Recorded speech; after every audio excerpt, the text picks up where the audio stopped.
So, Syril's long journey in Andor has come to an end, but I think by the end of episode 8, a lot of us were pretty conflicted on what to feel about this character, and I think a lot of this had to do with how this entire episode really centered on Syril's world unraveling, his discovery that he basically aided and abetted the Imperial's invasion of Ghorman, the realization he started all the violence, and worst of all, the one person he loved basically knew all of this and manipulated him into doing her dirty work, baiting the Ghormans and feeding them misleading information so that when the time arrives, the Empire would have all the reason and cause to move in and secure the mining locations.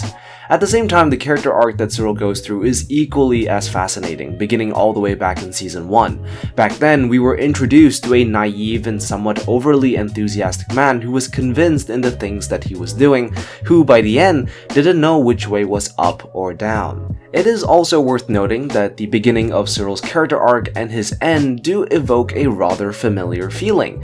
In Season 1, Syril is absolutely shocked by his encounter with Andor. His previous confidence in his role as a security contractor is essentially destroyed after a disastrous attempt to apprehend Cassian. It's an event that deeply rattles him and ultimately shapes his obsession with finding Cassian for retribution.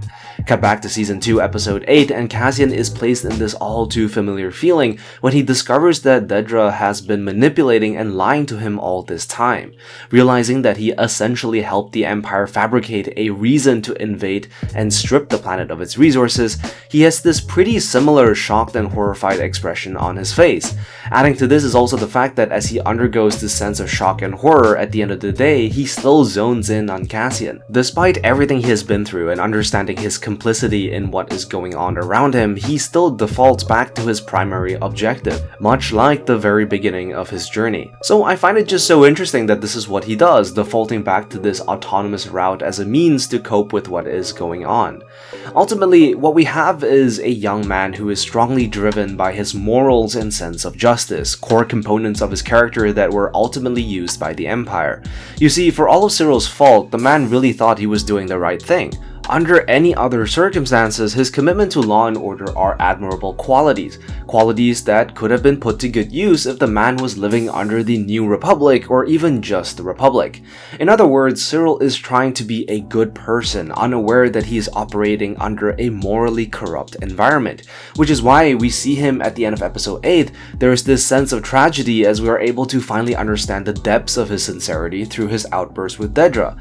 The writing of Syril's character was done in such a way that we developed a pretty quick dislike for the character, which I think also obscured our understanding of who he was really, at least until the very end, which was a little too late. We understand and know that Syril is at heart a person trying to do good, as once he realizes what is coming for the Ghormans, he does what he can to salvage the situation, albeit we were already at a point of no return. All of which really just adds to the tragic nature of his character. Now, of course, the acting here, which is phenomenal, also really helps sell this idea. At the heart of the character, I think there is a very interesting question and topic that is being raised. That being a question of nature versus nurture. Certain characters such as Palpatine, Tarkin, or Krennic tend to be depicted as one-dimensional characters in the sense that they represent absolute evil. There is no gray area or contention. These characters, at least on screen, are there to remind the audience what evil looks and feels like. In the case of Syril, what we get is a statement on how an environment can shape a good man bad, and not in the traditional way as we see with Anakin, where a good man is pushed to evil, but in a way that highlights how the average good person can unknowingly support evil. In the case of Syril, the writing clearly lets us know that Cyril's core intention was never to do bad.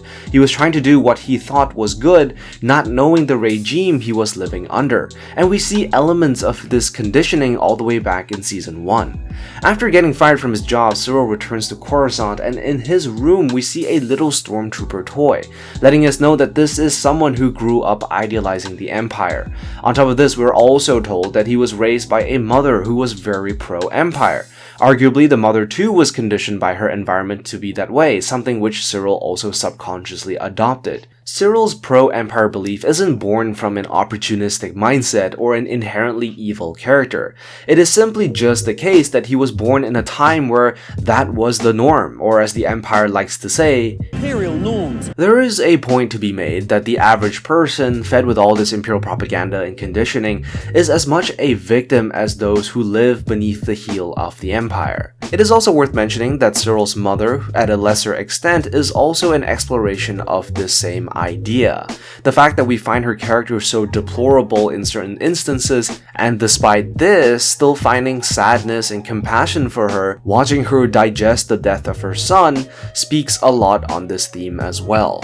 Ever since the beginning of the show, we get the sense that Syril is closer to a boy playing pretend, dreaming of making it big in the Empire and filling boots far too large for him. There is this sense of childish idealism to committing himself to a cause greater than him, part of the reason why he took up this security job in the first place, and his inability to hide his excitement when reporting to Pendergast.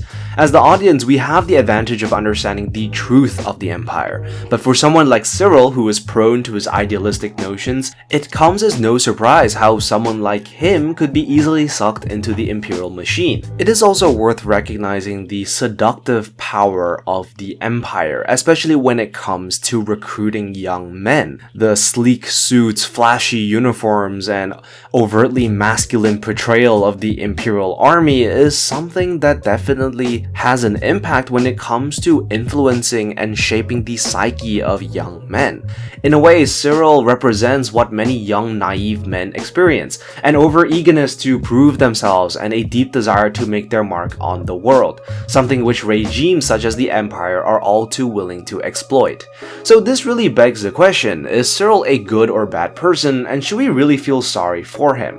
Now, despite the tragic end, it doesn't quite erase his past actions. Make no mistake, this was someone who was willingly intimidating elderly individuals if it meant getting the bad guy. Clearly, he is not all that good. Not to mention, he was also willing to fabricate and lead others into danger if it meant getting what he wanted. So no, just because he suddenly realizes his mistake at the end, it doesn't erase the sins he committed.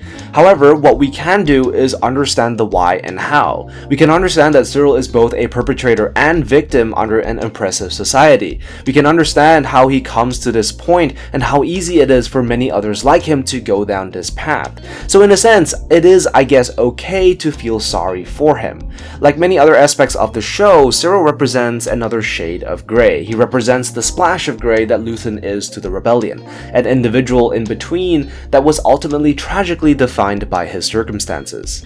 Anyways, that's my opinion on Syril. What do you guys think? Let me know in the comments down below. Be sure to like and subscribe, and I will see you in the next one.